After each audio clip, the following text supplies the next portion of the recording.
Before the internet existed, across 5,000 years of human civilization produced roughly 300 million authors. Every writer, scientist, journalist, philosopher, king, poet, pamphleteer, all of them combined, 300 million authors. And then the internet came along. And within 40 years, we now have over 6 billion authors. We call it progress. We call it democratization. We call it a digital town square. Because with the internet, we were able to say we finally have a voice. Everybody has a voice. A researcher has recently published a book that says that is completely wrong. They argue that the explosion of human voices online was not an emancipation. It, in fact, was a form of industrialization in which we weren't really the users, we were the raw material. And the factory was always AI. Yeah. Welcome to Reading with V. I'm V.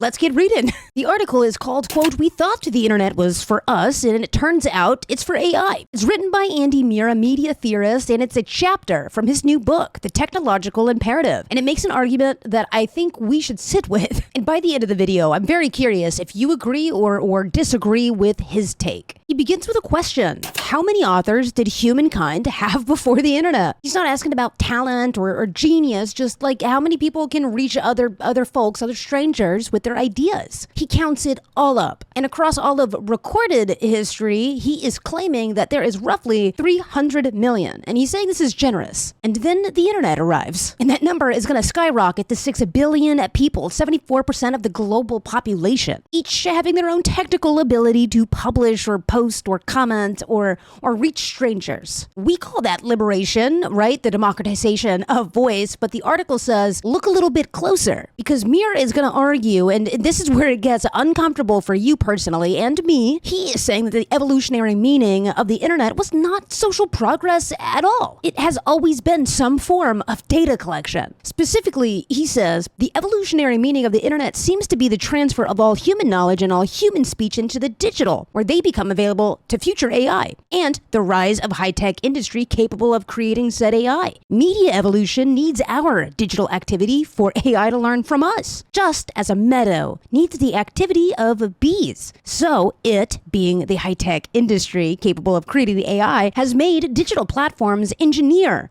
our engagement. Every post, every argument, or 3 a.m. tweet maybe you wish you didn't send, that was you connecting with the world around you, reaching strangers. That was you in some capacity doing cognitive labor to train a data set that you never gave consent to. And you might be thinking, V dude, I post memes, bro, like I am a shit poster, this is not about me. Even if you just like something or you share something, when you click, when you scroll, all of that is a signal and it feeds the platform. That is data. The system is literally designed to extract all of the personal activity that you are giving it. So yeah, you do count. You just don't know that you are a producer. Mir counts you. He says this, quote, "The system is designed to extract personal activity by all means, and often automatically elevating it to technical authorship, because you are a technical author. You thought you might have been just scrolling or liking, but you were authoring for a data set, but authoring nonetheless, passively, sure. Without consent, yeah. But we are feeling it." Mir lays out the moments where he thinks new media emancipated information. And again, emancipation means to be free of, right? No restraints. It is unbarred. It is the town square, and it is accessible. And Mir identifies 4 big moments, starting with 1,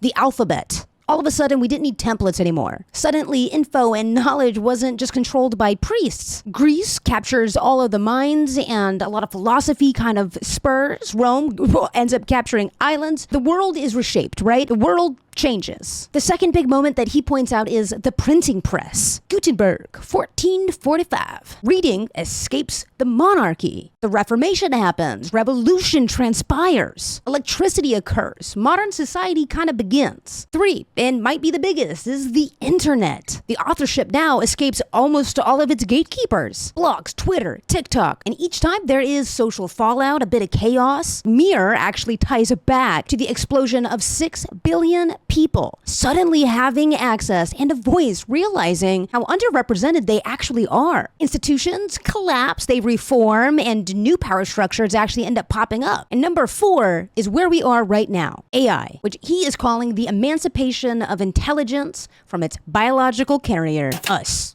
We are the biological carrier. AI is what happens when intelligence stops needing a human body to run on, which is weird, man. And the scary part for me is each of the previous emancipations took forever, right? I mean, millennia. The alphabet took about 2,000 years, right, to really catch on and change a lot. The printing press took roughly 300 years to really catch fire and change systems as we know them today. The internet took 40 years to get to where it is today. ChatGPT launched in 2022. It has been like 4 years, and we're already here. And now that the harvest is essentially done and AI exists and we are where we are, I think what the article says next really does get you to think. It might make you annoyed or even pissed, but here's the quote. Everything created by humans will be refurbished at an accelerated pace and likely many times turned into AI slop.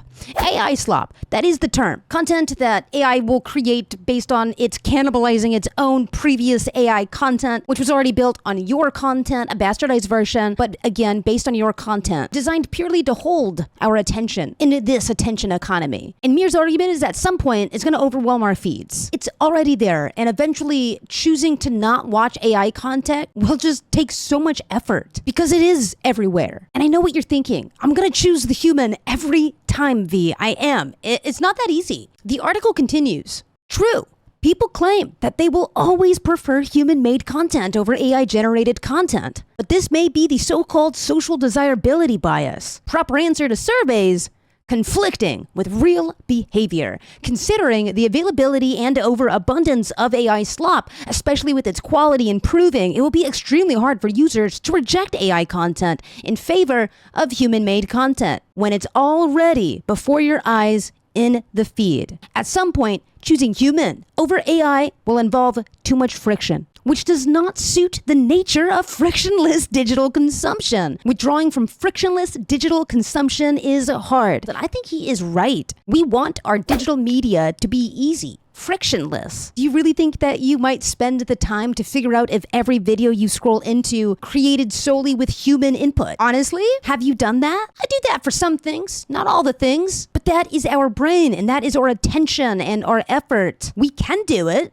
It's a lot easier to not, and it's only going to get harder and worse. AI slop might dominate eventually in output volume, sure. AI articles, AI reviews, AI videos. You were the farm, right? The harvest, but now it is self-sufficient. It is growing crops. Mir calls it the collapse of reality. And you felt it a little bit, right? He says this, quote, the farther we progress into generative AI, the more content is produced by AI. AI inevitably cannibalizes its own previous outputs, already aimed at not reflecting reality, but generating more content. The content is about generating more content based on what you and I have provided without our explicit consent. It's a new frontier, baby. I don't care if you use AI. That has never really been the point. It has always been systems bad. Be kind to the individual. Be brutal to the system. I just want us to be aware of what we're participating in and consider different ways to think about how we can actively not participate in it if we choose to, or how we can actively rebel against it if we choose to do that too. There is always a role for everybody in shaping our future. What does happen to our voice when AI can mimic it, write faster, better, cheaper than we could ever do at a much higher volume? What happens to the value of a human online? I don't have a clean answer, but I do have a clear perspective, and I do think that online spaces are becoming less of the town square that we knew and treasured them to be, but definitely more of a harvest where your data is the output. Your data is the collection, the thing that fuels the farm. Mir ends the chapter, this essay, with this quote. The evolutionary meaning of human content remains to keep people engaged with all our resources and labor offered to AI. Your voice, your labor, your resources, system building AI tools that will extract it from you. They will take that and they will feed it to the machine, and then they'll try to repackage and sell you the subscription model to access it. And the companies who are building it didn't design it on accident. The engagement was a product, and the harvest has already happened. And now again, they're trying to ask us to subscribe to the tractor for a monthly fee.